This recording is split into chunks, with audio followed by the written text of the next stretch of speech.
السلام عليكم ورحمة الله وبركاته. أشهد أن لا إله إلا الله وحده لا شريك له وأشهد أن محمدا عبده ورسوله. أما بعد فأعوذ بالله من الشيطان الرجيم. بسم الله الرحمن الرحيم. الحمد لله رب العالمين الرحمن الرحيم مالك يوم الدين. إياك نعبد وإياك نستعين. اهدنا الصراط المستقيم صراط الذين أنعمت عليهم غير المغضوب عليهم ولا الضالين. ആമീൻ.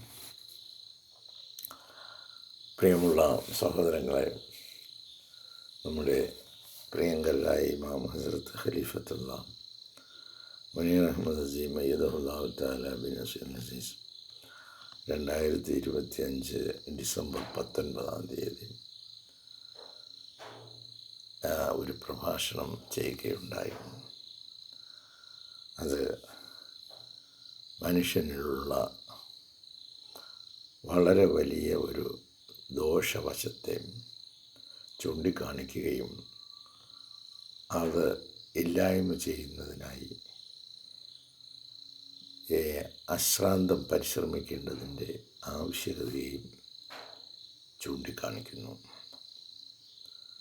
ഹസ്രത്ത് ഖലീഫത്തുള്ള തൻ്റെ ഉപദേശം ഇപ്രകാരം ആരംഭിക്കുന്നു: എല്ലാ വ്യക്തികളിലും കുടികൊള്ളുന്ന പ്രകൃതിയായുള്ള ഒരു വിചാരമാണ് കോപം. മനുഷ്യരിലെല്ലാം കുടികൊള്ളുന്ന ഒരു വിചാരമാണ് കോപം. എന്നാൽ ഇസ്ലാം പഠിപ്പിച്ചിരിക്കുന്നത് ഓരോ വ്യക്തിയും അവരവരുടെ കോപത്തെ നിയന്ത്രിക്കണമെന്നാണ്. അപ്പോൾ എല്ലാ മനുഷ്യർക്കും കോപമുണ്ട്. എന്നാൽ ഇസ്ലാം മുന്നോട്ട് വയ്ക്കുന്ന കാഴ്ചപ്പാട് ആ കോപത്തെ നിയന്ത്രിക്കണമെന്നാണ്. അത് ക്രൂരമായ നിലയിൽ പ്രകടിപ്പിക്കരുത് എന്നുമാണ്. കോപമെന്ന് കഴിഞ്ഞാൽ പിന്നെ എന്താ പറയുന്നതെന്നോ എന്താ ചെയ്യുന്നതെന്നോ നമുക്കറിയില്ല. അപ്പോൾ വരുന്ന വാക്കുകളും അപ്പോൾ വരുന്ന പ്രവൃത്തികളും അനന്തമായ ദൂരഫലങ്ങൾ ഉണ്ടാക്കുന്നതാണ്. വിശുദ്ധ ഖുർആനിൽ അല്ലാഹു തആല വ്യക്തമായ മാർഗനിർദ്ദേശം നൽകിയിട്ടുണ്ട്.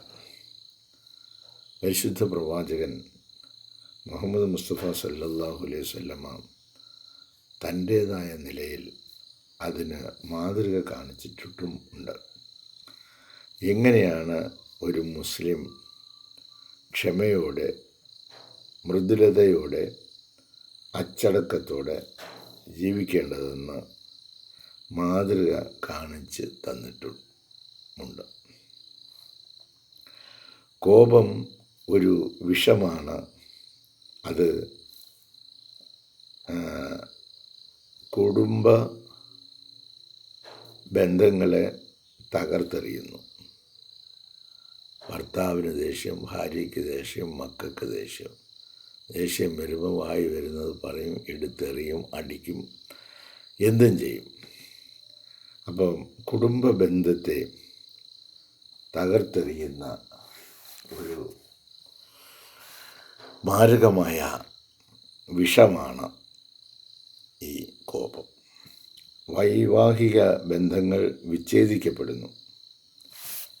കോപം മൂലം എത്രയോ ബന്ധങ്ങൾ തകർത്തെറിയപ്പെടുന്നുണ്ട്.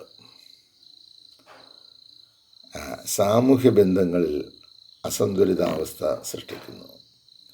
ഈ കോപം ഒരു സമൂഹത്തിൽ പ്രതിഫലിക്കുമ്പോൾ ആ സമൂഹവാസികളുമായിട്ടുള്ള ബന്ധങ്ങളെ അത് ഉലയ്ക്കുന്നു.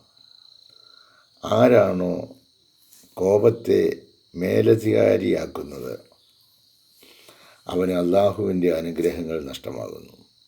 അപ്പോൾ ഇങ്ങനെ കോപം നമ്മെ അതിജയിച്ചു കഴിഞ്ഞാൽ അള്ളാഹുവിൽ നിന്നുള്ള അനുഗ്രഹമെല്ലാം നമ്മിൽ നിന്ന് അകന്നു പോകുന്നു. ആരാണോ തൻ്റെ കോപത്തെ കീഴ്പ്പെടുത്തുന്നത് അവൻ വളരെയധികം പ്രതിഫലങ്ങൾ പാരത്രിക ലോകത്ത് കരസ്ഥമാക്കുന്നു. കോപത്തെ നിയന്ത്രിക്കുന്നവർ സത്യത്തിൽ ഇഹലോകത്തും നാളെ പരലോകത്തും വളരെ വലിയ പ്രതിഫലം കരസ്ഥമാക്കുന്നതാണ്. വിശുദ്ധ ഖുർആനിൽ അല്ലാഹു തആല പറയുന്നു, സന്തോഷത്തിലും പ്രയാസത്തിലും ധനം ചെലവഴിക്കുന്നവരും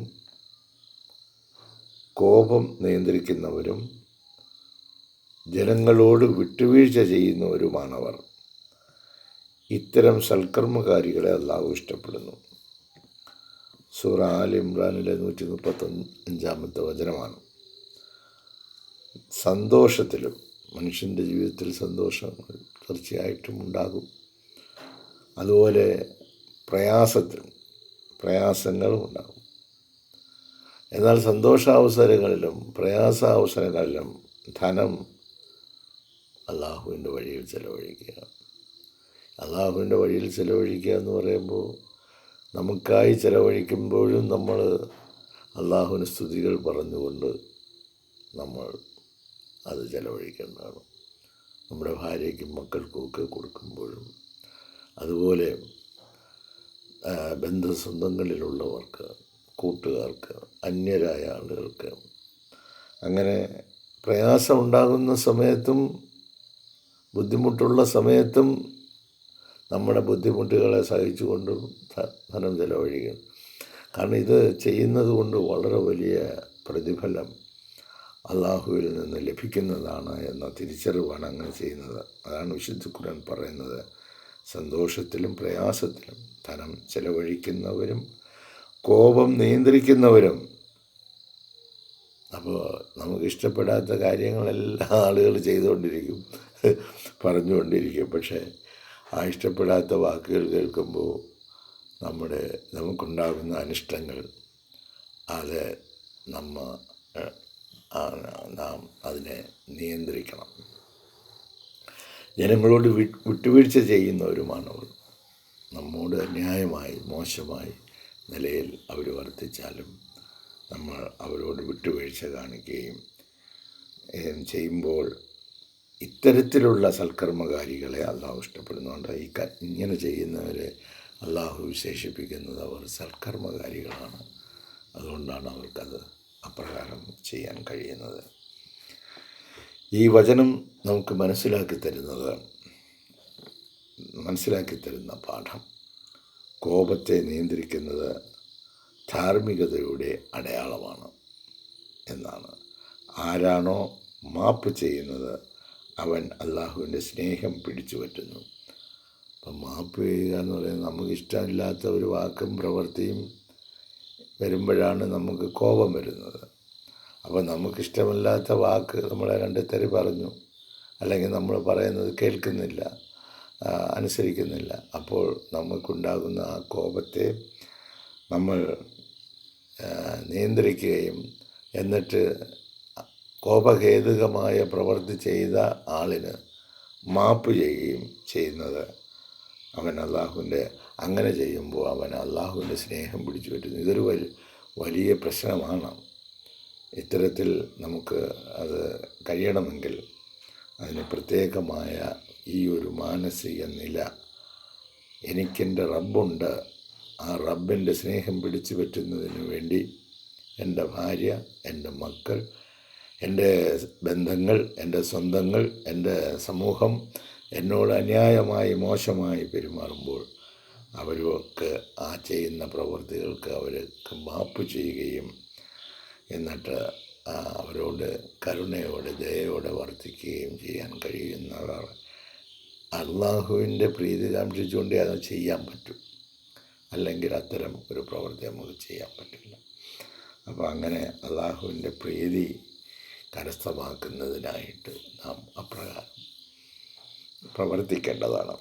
മറ്റൊരു വചനത്തിൽ അല്ലാഹു തആല പറയുന്നു, വൻ പാപങ്ങളും നീചവൃത്തികളും ഉപേക്ഷിക്കുകയും കോപം വരുമ്പോൾ മാപ്പ് നൽകുകയും ചെയ്യുന്നവർക്കും അള്ളാഹു മഹത്തായ പ്രതിഫലം ഒരുക്കി വച്ചിരിക്കുന്നു. അപ്പോൾ നമ്മിൽ ഓരോരുത്തരിലുമുള്ള ഈ കോപത്തെ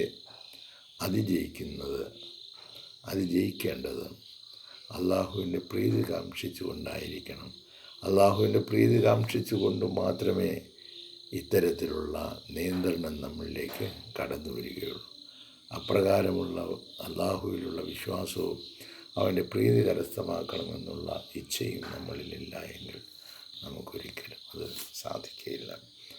ഇത് സംബന്ധമായിട്ട് അല്ലാഹു തആല അവൻ്റെ പ്രവാചകനിലൂടെ നമുക്ക് പകർന്നു നൽകിയ ഈ പാഠങ്ങൾ ഇന്ന് കാലത്തിൻ്റെ ഇമാം ആ സംഭവങ്ങളെ ഒന്നുകൂടി എടുത്ത് ഉണർത്തിക്കൊണ്ട് നമ്മെ ഉത്ബുദ്ധരാക്കുവാൻ ശ്രമിക്കുന്നു. ആ ഉത്ബുദ്ധത നമുക്ക് ഓരോരുത്തർക്കും നേടിയെടുക്കുവാനും അങ്ങനെ നമ്മുടെ ജീവിതം ഒരു പുതിയ വഴിത്താരയിലൂടെ മുന്നോട്ട് നീങ്ങുന്നതിന് പര്യാപ്തമായ അന്തരീക്ഷം സൃഷ്ടിക്കുന്നതിന് വേണ്ടി നാം ഓരോരുത്തരും പരിശ്രമിക്കേണ്ടതാണ്. അള്ളാഹുവിൻ്റെ പ്രത്യേകമായ സംരക്ഷണ വലയത്തിലായിരിക്കട്ടെ. ജസാക്കുമുല്ലാഹ് അഹ്സനൽ ജസാ. അസ്സലാമു അലൈക്കും വറഹ്മത്തുള്ളാഹി വബറകാതുഹു.